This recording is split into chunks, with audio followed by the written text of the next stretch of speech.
દર મહિને રસોડાથી લઈને બેંકના જે નિયમો છે તેમાં ફેરફાર કરવામાં આવે છે। તેવી જ રીતે આગામી નવું વર્ષ શરૂ થવાનું છે ત્યારે 1 જાન્યુઆરી 2025 થી નવા નિયમો લાગુ થશે, જે નેસર સામાન્ય લોકોના કિસ્સાને અસર કરશે। નમસ્કાર, આપની સાથે હું ભગવતી વિશાવડિયા।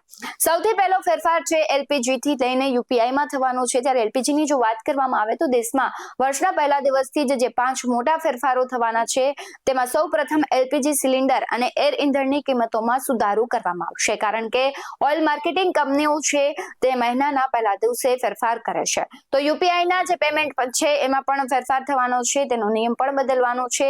ત્યારે તેથી જ ઈપીએફઓ પેસેન્જરો માટે પણ લાવવામાં આવતો નવો નિયમ છે તે પણ લાગુ થશે। આ ઉપરાંત ખેડૂતોને ગેરંટી વગરની લોન પણ આ યાદીમાં સામેલ છે। હવે પહેલા વાત કરીએ ઓઇલ માર્કેટિંગ કંપનીઓની, તો રસોડા અને કોમર્શિયલ એલપીજી ગેસના ભાવમાં સુધારો કરશે અને નવા દરો તે બહાર પાડશે। કંપનીઓએ છેલ્લા કેટલાક સમયથી 19 કિલોના કોમર્શિયલ એલપીજી સિલિન્ડરના ભાવમાં ઘણા ફેરફાર કર્યા છે, પરંતુ દેશમાં 14 કિલોના કિચન સિલિન્ડરની કિંમતો લાંબા સમયથી સ્થિર છે।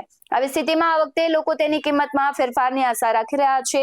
આ સિવાય એર ફ્યુઅલની કિંમતોમાં પણ ફેરફાર જોવા મળી શકે છે।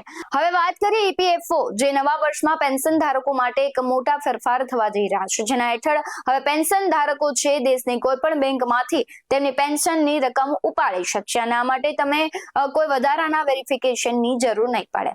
હવે વાત કરીએ પેમેન્ટ સિસ્ટમની, તો કે ભારતીય રિઝર્વ બેંક છે તેના દ્વારા ફીચર ફોન દ્વારા ઓનલાઈન ચૂકવણીની સુવિધા આપવા માટે શરૂ કરવામાં આવ્યા છે। તેના ટ્રાન્ઝેક્શન લિમિટ વધારવાનો નિર્ણય લેવામાં આવ્યો છે, જે 1 જાન્યુઆરીથી લાગુ થશે। આ પછી યુઝર્સ હવે 10,000 રૂપિયા સુધીનું ઓનલાઈન પેમેન્ટ કરી શકશે અને આ પહેલા તેની મર્યાદા 5,000 રૂપિયા હતી। હવે વાત કરીએ સેન્સેક્સની। સેન્સેક્સ 50 અને બેંક્સમાંથી માસિક એક્સપાયરી સુધી બદલાયા છે। હવે દર અઠવાડિયે શુક્રવાર નહીં પરંતુ મંગળવારે યોજાશે, જ્યારે ત્રિમાસિક અને અર્ધવાર્ષિક કરાર છેલ્લા મંગળવારે સમાપ્ત થશે। તો બીજી તરફ એનએસઈ ઇન્ડેક્સ નિફ્ટી 50 માસિક કોન્ટ્રાક્ટ માટે ગુરુવાર નક્કી કર્યો છે।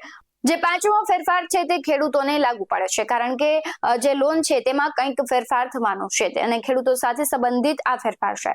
વર્ષના પ્રથમ દિવસથી જ આરબીઆઈ ખેડૂતોને કોઈ પણ ગેરંટી વિના રૂપિયા 2 લાખની લોન આપશે અને તાજેતરમાં જ આરબીઆઈએ ખેડૂતો માટે અસુરક્ષિત લોનની મર્યાદા વધારવાની જાહેરાત કરી છે, જેના કારણે હવે તેઓ 1.6 લાખ નહીં પરંતુ 2 લાખ રૂપિયા સુધીની લોન મેળવી શકે છે। આવા જ વધુ અહેવાલો સાથે ફરી મળતા રહીશું। તમે અમારી યુટ્યુબ ચેનલને સબસ્ક્રાઇબ કરવાનું, અમને ફેસબુક અને ઇન્સ્ટાગ્રામ પર ફોલો કરવાનું ભૂલશો નહીં। બાકી અવનવી અપડેટ્સ મેળવવા માટે આપ જોતા રહો BS9 ટીવી ન્યૂઝ। નમસ્કાર।